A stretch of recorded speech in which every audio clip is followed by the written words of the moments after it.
While the retail crowd was busy buying the peak inflation narrative, institutional desks quietly executed one of the most violent deleveraging campaigns we've seen in years. In just 6 months, gold prices representing SPDR gold shares, GLD, cratered 20%, while silver, tracked by the Ishare Silver Trust, SLV, suffered a brutal 43% liquidation. This shockwave ripped directly through emerging markets, dragging the MSCI India ETF, INDY, down 11%.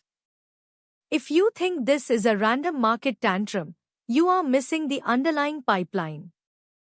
A compounding mix of geopolitical escalation in Iran and a historic surge in the US dollar via the Invesco DB US Dollar Index Bullish Fund, UUP, is redrawing the global capital map. To understand why this liquidation run is so significant, we have to look at the baseline structural moat of precious metals. For decades, assets like GLD and SLV served as non-correlated systemic insurance designed to absorb macro shocks when equities fail. But that insurance thesis depends on a stable liquidity baseline. When global financial plumbing gets clogged, these highly liquid assets cease to act as hedges. Instead, they transform into the market's primary ATM. Large institutional funds don't sell what they want to sell, they sell what they can sell. That is exactly what started this massive unwinding. Now look at how this transition impacts the premier growth engine of the emerging markets, India. Through vehicles like the MSCI India ETF, INDY, and the WisdomTree India Earnings Fund, EPI, global allocators have spent years paying a premium for India's structural domestic consumption story. Priced for perfection, that high valuation regime built a massive asset moat, but it also made these funds highly sensitive to global liquidity shifts. When dollar scarcity begins to bite, even the most robust growth engines face valuation compression. This structural vulnerability is what connected the gold crash directly to the Indian equity markets, bringing us to the sheer scale of this 6-month repricing. The actual scale of this 6-month repricing is staggering. Gold's 20% drop took GLD deep into official bear market territory, erasing billions in paper wealth. But the real destruction occurred in the silver market. The 43% collapse in the Ishare Silver Trust, SLV, destroyed speculative positioning completely. Silver is highly sensitive to industrial demand cycles, and its rapid decline signaled a deeper freezing of global trade flows. This was a high-velocity margin cascade that forced multi-asset funds to liquidate their winning positions. Here's where the margin metrics become interesting for active portfolio managers. This liquidity vacuum spilled directly into Indian blue chips, triggering an 11% correction in INDY. Financial heavyweights like HDFC Bank, HDB, bore the brunt of this foreign institutional selling. This correction wasn't driven by domestic earnings failure. Local balance sheets remained relatively healthy. Instead, this was a classic denominator effect. As international portfolios faced massive drawdowns in other assets, they had to harvest liquidity from their best-performing emerging market holdings. Understanding this distinction is crucial for assessing whether this correction represents a structural threat, which leads us directly to how policymakers are responding. Management desks and central bank policymakers are scrambling to contain the fallout. The Reserve Bank of India has been forced to utilize its foreign exchange reserves to defend the rupee against the surging dollar, tracked by UUP. For institutional investors, watching the central bank's capital allocation strategy is now the main game. They are managing sovereign credibility, not just currency stability. Meanwhile, Indian enterprises held within EPI are shifting from expansion to balance sheet preservation. We are seeing companies delay major capital expenditures to protect cash flows. That's a major tactical pivot that will affect forward earnings visibility, but the primary driver remains the policy vector from the US Federal Reserve. The policy vector from the US Federal Reserve remains the primary driver of this entire asset contraction. By keeping interest rates higher for longer, the Fed has effectively turned the US dollar into a high-yielding safe haven. This dynamic has driven UUP to multi-month highs while pressuring GLD.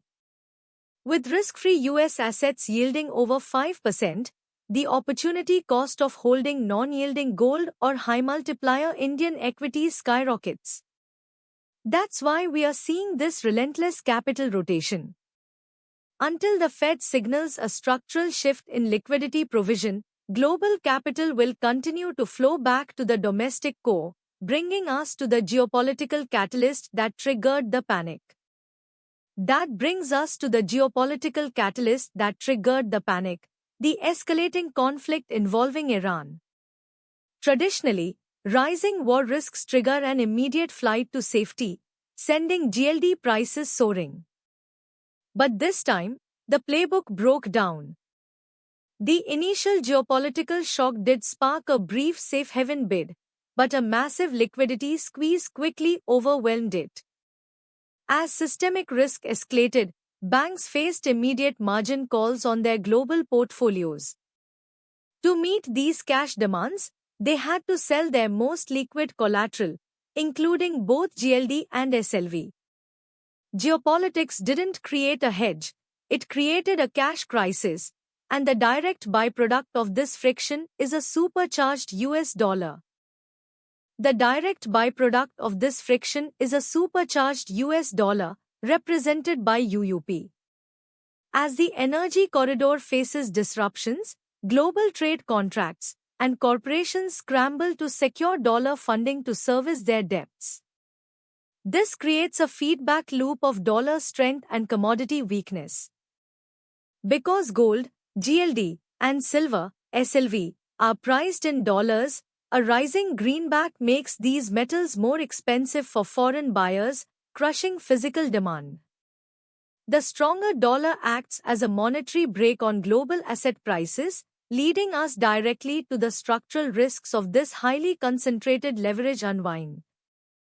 The structural risks of this setup are highly concentrated in the leverage unwind. The 43% drop in silver, SLV, has completely broken the technical structure of the paper futures market. When these key support levels break, systematic trend-following funds are forced to dump their long positions automatically. This algorithmic selling creates a cascade effect, dragging down GLD in the process. This mechanical selling risks triggering a broader confidence crisis, forcing institutional desks to hoard cash, accelerating foreign capital flight in India. This brings us to the accelerating pace of foreign capital flight from Indian equities, which has directly impacted INDY and EPI. Foreign institutional investors have been net sellers for weeks, pulling billions out of these products to cover losses elsewhere. This capital rotation has put massive pressure on the Sensex, breaking key moving averages. While domestic retail inflows have tried to absorb this selling pressure, they lack the sheer scale required to offset institutional liquidation. This makes the tracking of weekly foreign flow metrics an absolute necessity, but it also raises the question of where valuations finally stabilize. So where do we go from here? The forward outlook for precious metals depends entirely on clearing this leverage hangover. The correction in GLD has washed out the weak hands, bringing valuations back to key historical support zones. For long-term allocators, this valuation reassessment is beginning to look constructive. The structural drivers for gold and SLV, such as sovereign debt accumulation and central bank diversification, have not disappeared. They have simply been masked by a short-term liquidity squeeze. Once the dollar's momentum stalls, we expect to see a powerful demand recovery, which brings us to how we must adjust our multi-year thesis for Indian equities. Adjusting our multi-year thesis for Indian equities, tracked by INDY and EPI, requires a major tactical pivot. The 11% correction in the Sensex has successfully removed some of the extreme valuation froth, specifically within high multiplier names like HDB. We are moving from an era of easy momentum to a stock picker's market. High-quality franchises with strong domestic pricing power are currently on our breakout watch. Conversely, highly leveraged companies reliant on international capital should be placed on a strict trim consideration. The domestic structural growth story is still valid, but the pace of appreciation will be dictated by global liquidity realities, bringing us to our final tactical bottom line. Here is the institutional bottom line. The dual crash of GLD and SLV, combined with the correction in INDY, is a clear signal of global risk repricing. This is not the time for speculative risk-taking. It is the time for disciplined asset insulation. If you want to navigate this capital rotation successfully, you must track the relationship between UUP, central bank reserves, and foreign institutional flows. To get a deep dive institutional breakdowns and stay ahead of these systemic macro shifts, subscribe to the channel now and turn on notifications. Let's monitor this liquidity cycle together. See you in the next analysis.